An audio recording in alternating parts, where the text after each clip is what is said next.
Dans mon propos du 17 mars, je vous ai parlé de l'inflation et du défi actuel des banques centrales, soit de maîtriser l'inflation et de maintenir la stabilité des marchés des capitaux. Ce jour-ci, pourtant, l'inflation grimpe notamment en raison des déséquilibres sur le marché de l'emploi observés dans plusieurs pays. Les conditions d'emploi serrées obligent les entreprises à monter la barre afin d'attirer les talents nécessaires pour répondre à la demande grandissante des clients, ce qui accentue les tensions sur les salaires. Mais où sont donc passés les travailleurs? Et que nous dit cette pénurie apparente à propos de la dynamique future du marché de l'emploi?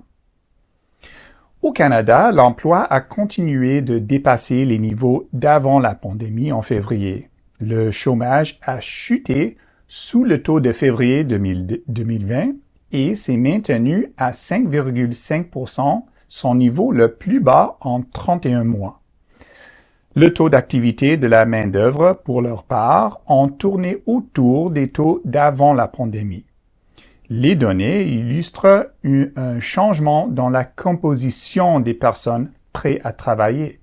Au Canada, depuis février 2020, le taux d'emploi a progressé de 0,3 points de pourcentage chez les 15 à 24 ans et 1,7 points de pourcentage chez les 25 à 54 ans. Cependant, ce taux a chuté de 4,2 points de pourcentage chez les 55 ans et plus. Dans ce groupe, on note un léger repli de 0,5 points de pourcentage chez les 55 à 64 ans, mais un net recul de 4,9 points de pourcentage chez les 65 ans et plus. Ces données suggèrent que la pandémie continue de laisser sa marque sur le marché canadien de l'emploi, notamment en excluant les Canadiens plus âgés. Ce groupe, qui compte parmi les plus vaccinés, demeure réticent à retourner au travail. Grâce à la montée du prix des actifs alimentée par l'abondance des liquidités depuis la fin de la crise financière mondiale et surtout ces 2 dernières années, plusieurs de ces travailleurs ont bénéficié d'un effet de richesse qui a beaucoup amélioré leur situation et diminué le besoin d'un retour sur le marché du travail. Une dynamique semblable, et quelques autres aussi, est présente sur le marché de l'emploi américain, ce qui amplifie les tensions. Selon la Réserve fédérale de Saint-Louis, en octobre 2021, le nombre de retraités avait augmenté de 3,3 millions par rapport à janvier 2020, soit une hausse exceptionnelle de 7%, surtout attribuable au nombre de départs à la retraite dans le groupe des plus de 65 ans. Pour le fait de Saint-Louis, cela s'explique principalement par les préoccupations liées à la santé lors de la pandémie et les effets sur la richesse. La Fed constate que la valeur nette moyenne corrigée de l'inflation et de la croissance démographique a bondi de 12% et 15% respectivement dans les ménages où le chef de famille est âgé de 55 à 69 ans et de 70 ans et plus. Le fait que la plupart des régimes de pension américaines soient privés donne une plus grande flexibilité en matière de retraite, ce qui a sans doute augmenté le taux de départ à la retraite après la pandémie. Selon d'autres enquêtes aux États-Unis, les ménages auraient de plus en plus d'inquiétudes dans le domaine de la santé, notamment parce qu'ils estimeraient que le système de santé et les programmes sociaux destinés aux enfants ne sont pas assez généreux. Ce faisant, le nombre d'Américains déclarant ne pas vouloir travailler a bondi de près de 4 millions durant la pandémie. Fait à noter, le groupe de 55 ans et plus a contribué à plus de 60% de cette augmentation. Les États-Unis sont aussi confrontés à l'impact de règles d'immigration plus strictes et d'un déclin plus rapide de l'immigration causée par la COVID-19.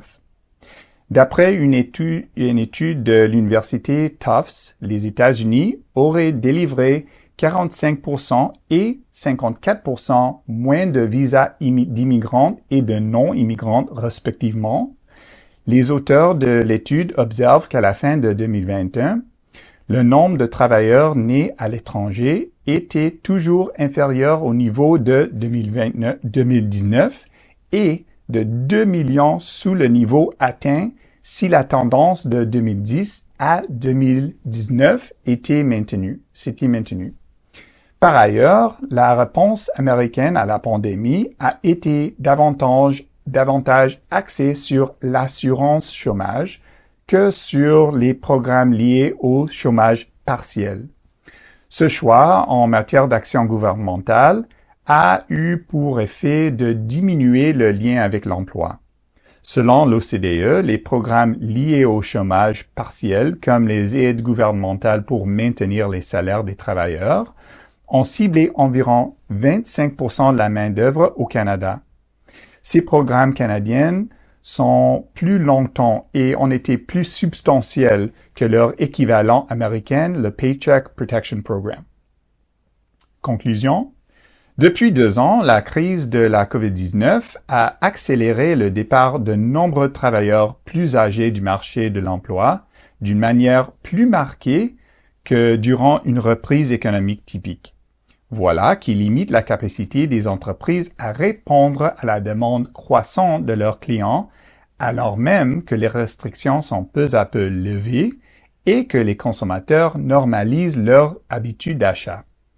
Dans ce contexte, les banques centrales surveilleront de près l'incidence des tensions sur les salaires sur l'inflation globale.